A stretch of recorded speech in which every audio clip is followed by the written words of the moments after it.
All right, before we're ready to rock and roll, we'll go ahead and get started with running backs coach and run game coordinator, Norval McKenzie.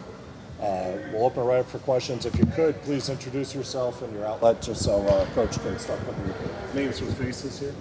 I'm Kelly Quinlan. I work for Rivals.com, cover Georgia Tech. Coach, I was just curious, can you talk a little bit about why you chose to leave your alma mater and come to Georgia Tech?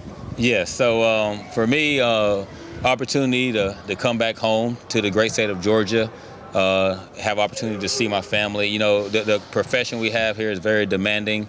And at times, I've only got a chance to see my mom and dad and my sister who lives here, and my niece, maybe 3 to 4 times a year.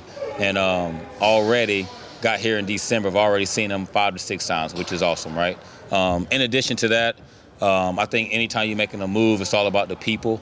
I had an opportunity to work with Buster Faulkner, our offensive coordinator, when we were at Arkansas State, and just know him as a person, know him as a coach, know him as a man, a husband, a father, somebody I've always gravitated towards, and, you know, extremely excited to be back here with him, working with him again. And, you know, those are some of the pillars that kind of steered me here.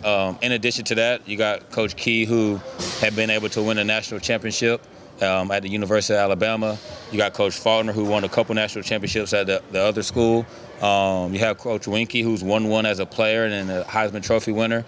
So then you start to think, hey, man, I want to surround myself by winners. I want to surround myself by really good people. And those are some of the factors that made the decision pretty easy for me. You come in with a running back room with, I guess everyone knows, you know, who Dante Smith is, but the rest of them, you know, I imagine the competition is pretty good knowing that everyone is starting from the same level because they have a new coach now. Yeah, absolutely. I think anytime there's a new staff or a new coach, there has to be a sense of excitement for those young people. Like you mentioned, everybody knows who Dante is. He's played here. He's an experienced guy. He's an older guy. But then we also have a lot of guys behind him who's pushing him, who's excited about the opportunity, who's actually been doing really good with their opportunity. I tell these guys every day they're on an interview. Every day they got to own their rep and maximize their opportunities. And personally, I feel like they've done so. Hi, Gabe Burns with the AJC. You mentioned some of these younger backs pushing. What has really stood out to you about each of those guys? I would just say collectively right now, if you just take the group, they're working extremely hard. I talk to the guys all the time about details and understanding where the ball is supposed to hit in terms of schematically, where they're supposed to fit in protection, and then why their route is important to the route concepts. And each individual kid has learned that. I think all of them bring something different to the table right now. But I think collectively we're learning, we're growing. I can't ask for any more than what they're giving right now. I think they're in a good spot. I just told them, though, we got to learn from the scrimmage. We got to continue to learn and grow. We did have some mistakes that we got to change and we got to correct. But in terms of us establishing a standard, I think we're headed in the right direction just by effort. You know, that's something that they can control every single play. That's them versus them. And that's what I like so far about the group. Can you talk a little bit about Caleb Edwards and how he's making the adjustment? He played nickel here the last few years, played running back in high school, though.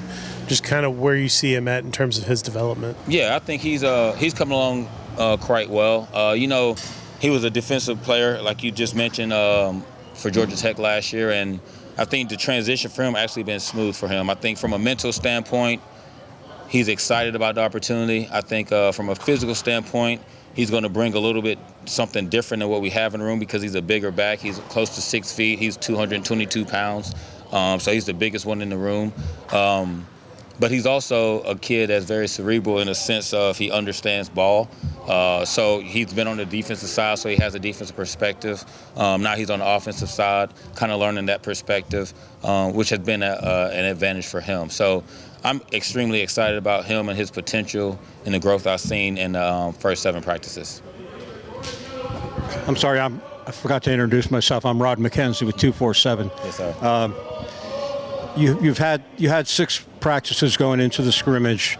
Did you have any expectations for them in the scrimmage, and what did you see from that group when they performed in live action? Yeah, my expectation for them is just to continue to work extremely hard. I always tell them, who are you with the ball and who are you without the ball? My expectation right now is just for us to continue to maximize every single rep, every single opportunity that they have. We haven't talked about any short-term goals or any long-term goals. The biggest thing is we just, on each individual play, want to be the best person or the best player in that particular play. Then we'll reset and refocus and get ready for the next play. So in terms of expectations, man, I took a step back. Normally I'm all over them, I'm coaching them up, I'm on top of them, but I just wanted to remove myself a little bit just to see how do you respond without hearing me in the background. How do you respond when you see the call and see the defensive structure, and what's your responsibility on that individual play? And for the most part, I was pleased with how they responded. We'll do a few more for Coach McKenzie so we can get our other coaches up. Yeah, what does a Buster Faulkner offense look like? Can you just give us an idea of the qualities? Well, I would say it's an offense that's going to be a lot dynamic, right? In terms of some shifts, some traits, some motions. I think tempo. I think explosiveness. Some of the things that we were able to do at Arkansas State, he brought here. But at the same time, since then, he's been able to go to a couple other places and continue to grow and learn as well. So I think it's going to be a mixture of some of the things we've done in the past together and some of the things that he's learned over the 3 to 4 years that we haven't been together. But we're going to be a detail-oriented team. We're going to be a team that doesn't hurt ourselves in the sense of pre-snap penalties and post-snap penalties. And then we're going to bring some excitement out there on the field just in terms of the schemes that we're going to run. Anything else for Coach McKenzie? Yeah, Antonio Martin redshirted last year, so nobody really knows that much about him, having not seen him play.